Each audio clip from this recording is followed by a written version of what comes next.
In this video, we will be featuring a speech from Jim Rohn where he talks about the two most important qualities you can have in life.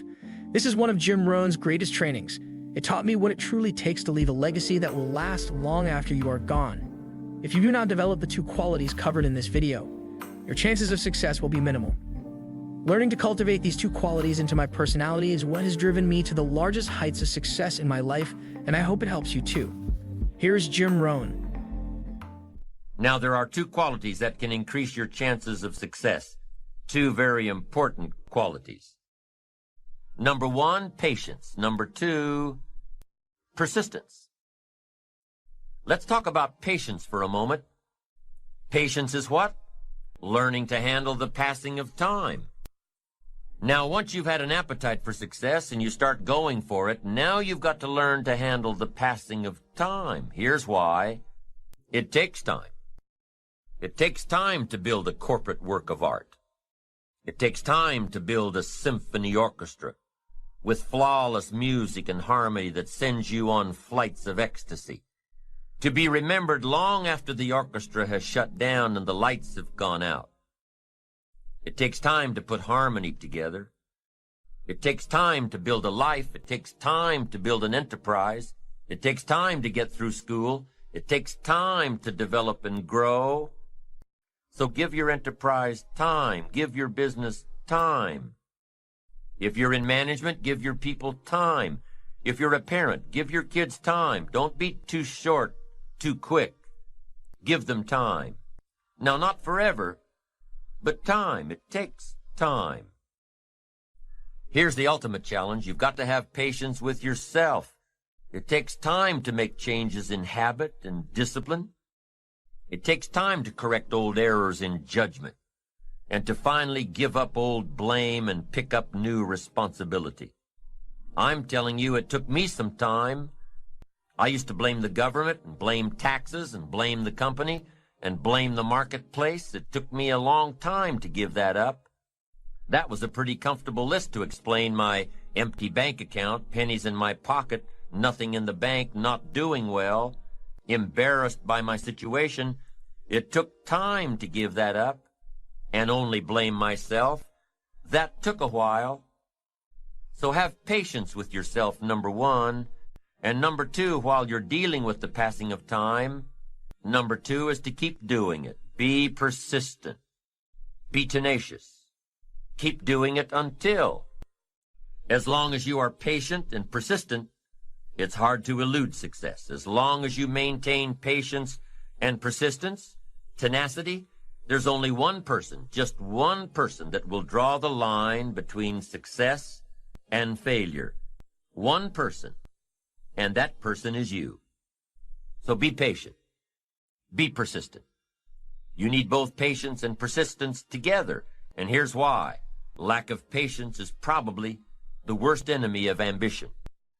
While your ambition keeps growing, keeps moving, keeps looking for new ways to succeed, impatience tends to grow frustrated. Impatience won't allow for persistence. Impatience wants to give up. Impatience calls discouragement failure. But your ambition won't let you give up so easily, not if you're persistent. What others may call failure, ambition calls a learning opportunity. A chance to make adjustments along the charted course to success. Ambition knows something else too. Ambition knows that the longer the achievement is in coming, the more valued it is. So let me give you a few aspects of patience, some examples that might help illustrate just how valuable it is. There are 6 aspects of patience, and here's number one. Knowing when an opportunity is right and when more preparation is needed. Let's say you're opening up a restaurant specializing in fresh seafood. You're all excited to get going, get the money coming in instead of it all going out. You're all excited. So because you're all excited, you want to open early. Your impatience gets the best of you. And so you do, open before your scheduled grand opening. Customers start coming in. They're all excited about this new great restaurant. And everybody wants some fresh seafood. They're all ordering fresh seafood from the menu. But now you panic. You haven't got any. You're not ready. The fresh seafood shipment won't come in for a week. Impatience has just killed the restaurant. Now let's say you've got a great new product that's scheduled to come out on the market in the next several months. Everything's going according to plan, so you start planning your ads, start planning big public relations events. You're so sure that it's going to happen that you set a date. The engineers told you that the product's not ready, but you're sure it will be. You start planning everything, invite lots of people, influential people, buyers of your product. You're so excited that you went ahead without the product actually being done. Come the week of the grand unveiling, the engineers come to you and say it still doesn't work.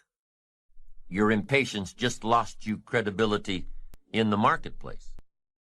That's number one. Be patient in knowing the difference between when the opportunity is right and when more work needs to be done. Here's number two. Remain alert, even if opportunity doesn't come right away.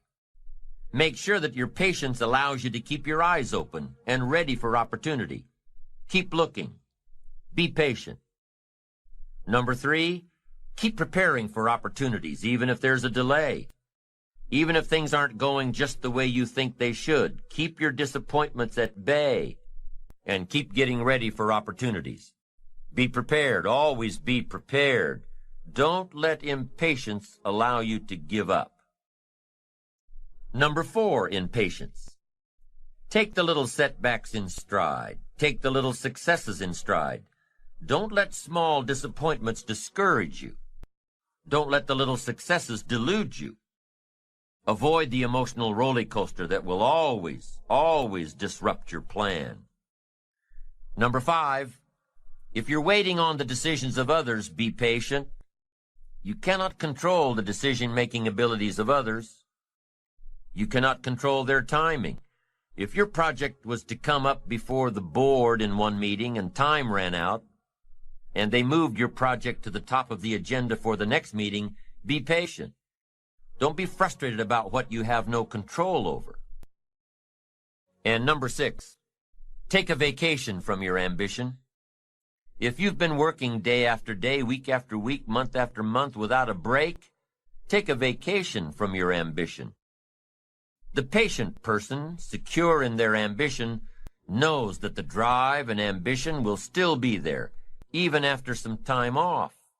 As a matter of fact, with some time off, the ambition will have a stronger pull than ever when you come back to it. Persistence is patience in action. Persistence is creative, always looking for new opportunities. Persistence is courageous. It doesn't give in to fear. Persistence is hopeful. It doesn't let discouragement through the door. Persistence is positive. It keeps you on track with your plans and your goals. And the last thing that persistence is cheerful.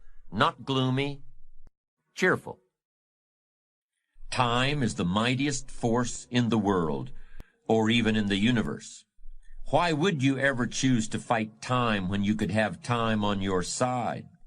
Who wouldn't want to harness the great river of time that flows through all of life? Why wouldn't you want to use the power of time to generate power in every area of your existence, to turn the turbines of your hopes and dreams, to charge your every aspiration with lightning bolts of electricity? Well, there is only one way to make time work for you, not against you, and that's with patience. True patience is more than just a waiting game.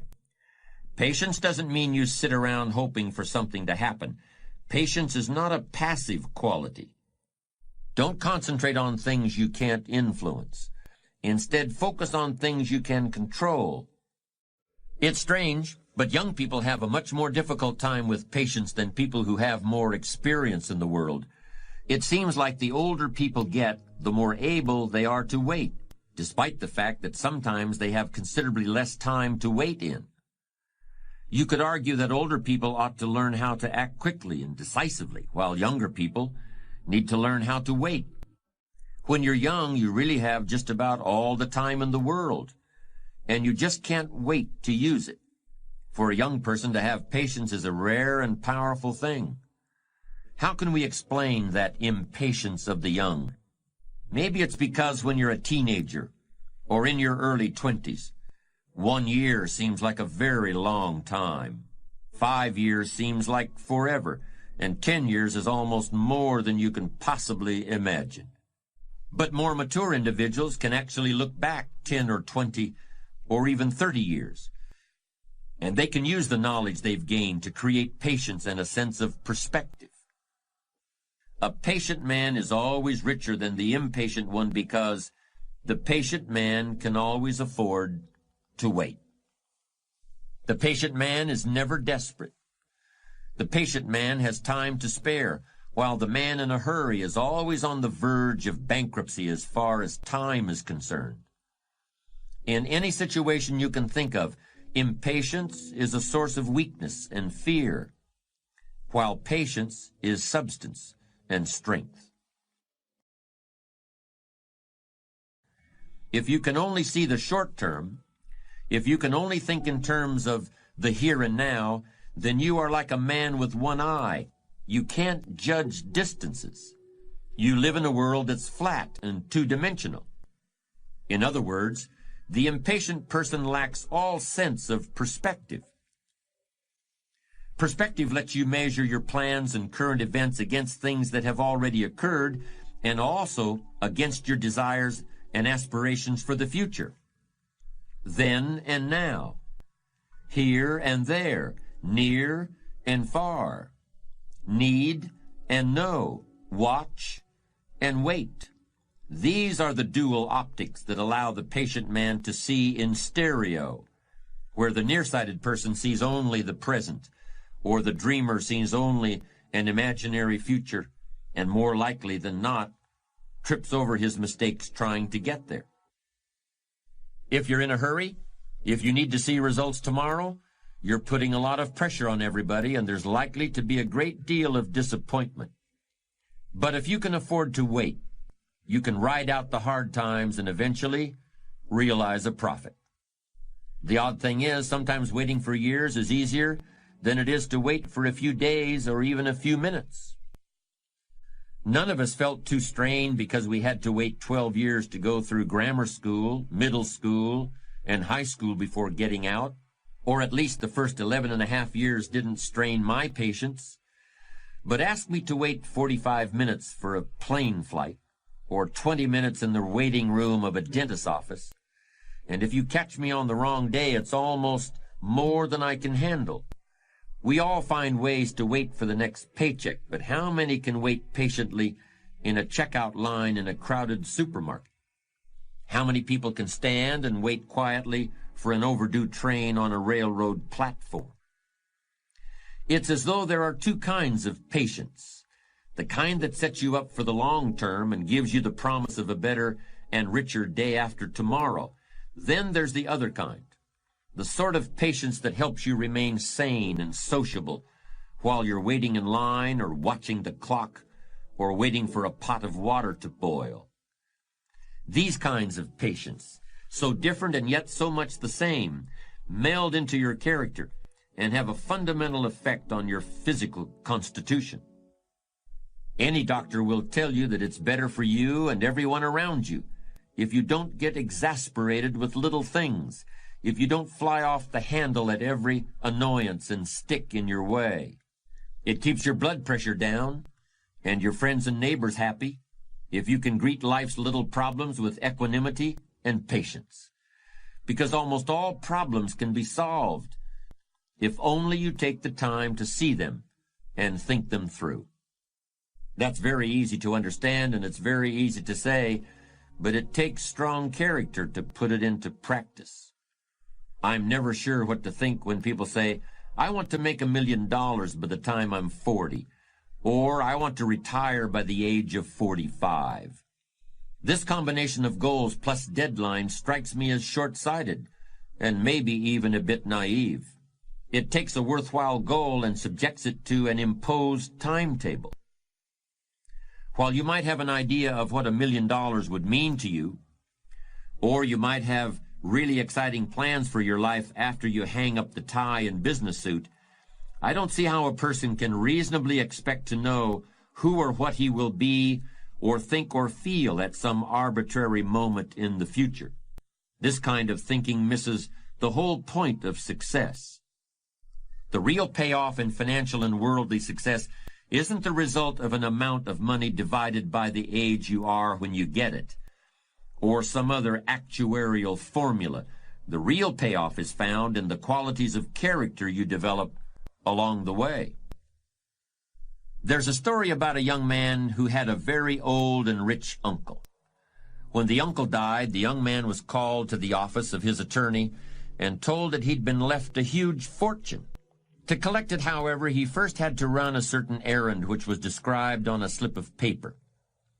It seemed simple enough, but when the young man tried to accomplish it, this first task turned into another, and then another. As he pursued his uncle's final request, the young man was led into foreign lands and exotic adventures and untold dangers. More years passed, and the young man nearly lost track of how and even why he was on this long journey, and he could hardly imagine what its end might be. At last the Odyssey led him back into the very same lawyer's office where it had begun. "I'm here to collect my inheritance," said the heir, no longer a young man, but a much wiser one. The lawyer smiled. "As your uncle intended, you've already collected it, in the places you've been and the things you've learned. And again, as he intended, it will last you for a lifetime."